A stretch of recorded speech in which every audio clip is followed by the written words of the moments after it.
dear student, you are welcome in our SSC class. I am Madhuri Dhanuraj, I am your SSC teacher. Today we will continue our chapter number 3, water resources. Water resources में हम multipurpose river project हम पढ़ रहे थे, तो इसको हम आगे कंटिन्यू करते हैं. In recently year multipurpose project and the large dam have come under the great scrutiny and the opposition of the variety of the reason and regulating and the demanding of the river. मतलब इसी के कारण जो river की demand बढ़ती जा रही है. In fact they are natural flow causing the poor sediment, और जो नेचुरल फ्लो है वो बिल्कुल चेंज हो गया है. Flow and the excessive sedimentation are the bottom end the reservoir and resulting the rocket the stream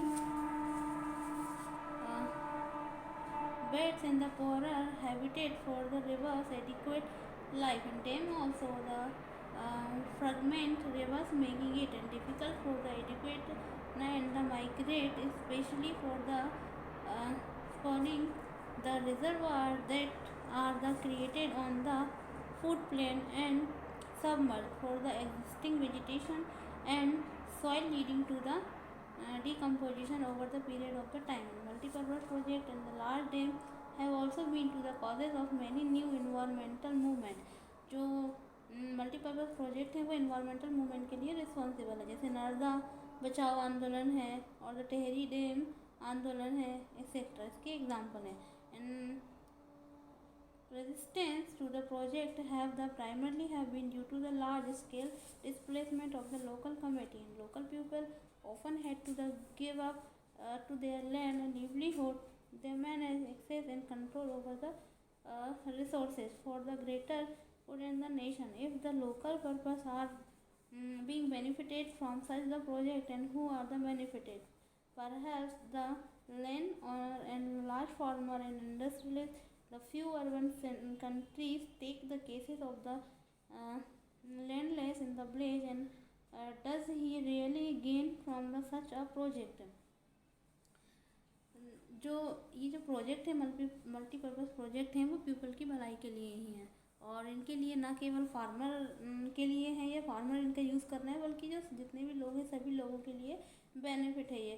और ये जो प्रोजेक्ट हैं यदि हम देखें तो जो लैंड ऑनर हैं, कुछ बड़े बड़े फार्मर हैं, कुछ इंडस्ट्रीज के लिए भी बहुत फ़ायदेमंद हैं.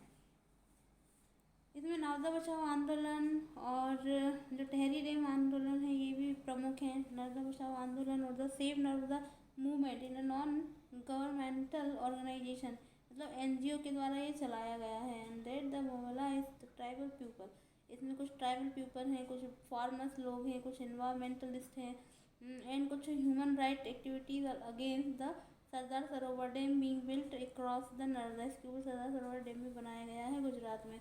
It is originate the focus on the environmental issue, और ये इन्वायरमेंटल इशूज़ के ऊपर ज़्यादातर फोकस करता है. Related to the period that the submerge under the dam water and recently has the refocus the aim, और अभी रिसेंटली हम देखें तो इसके एम के ऊपर फिर से फोकस किया गया है. Enable the poor citizen specially, मतलब इसमें जो गरीब लोग जो हैं उनके लिए, और special cast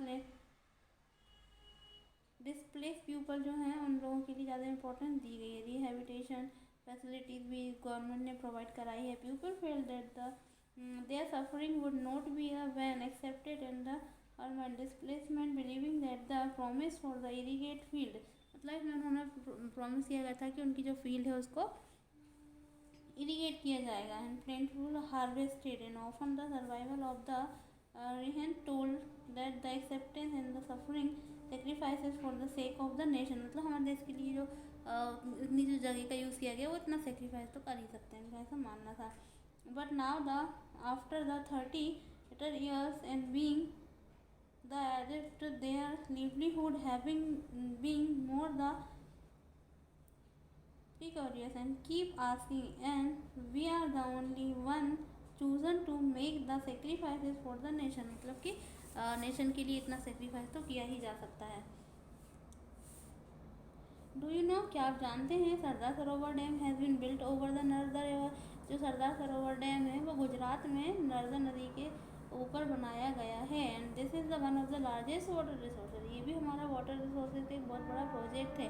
India covering the state Maharashtra, ये क्या क्या कवर करता है, महाराष्ट्र को, मध्य प्रदेश को, गुजरात को और राजस्थान को। तो Sardar Sarovar project would meet the requirement of the water in through the front and the desert area in Gujarat and villages and the 173 town in the Rajasthan, 124 villages.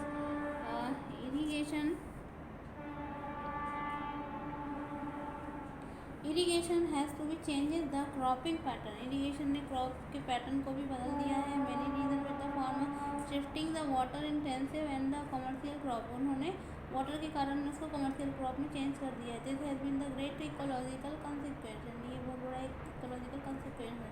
And salinisation in the soil in the same time the transform the social landscape, the increasing the social gap between the richer land owners and the landless owners, मतलब जो गरीब हैं किसान और अमीर किसान दोनों के बीच में गैप बना दिया है।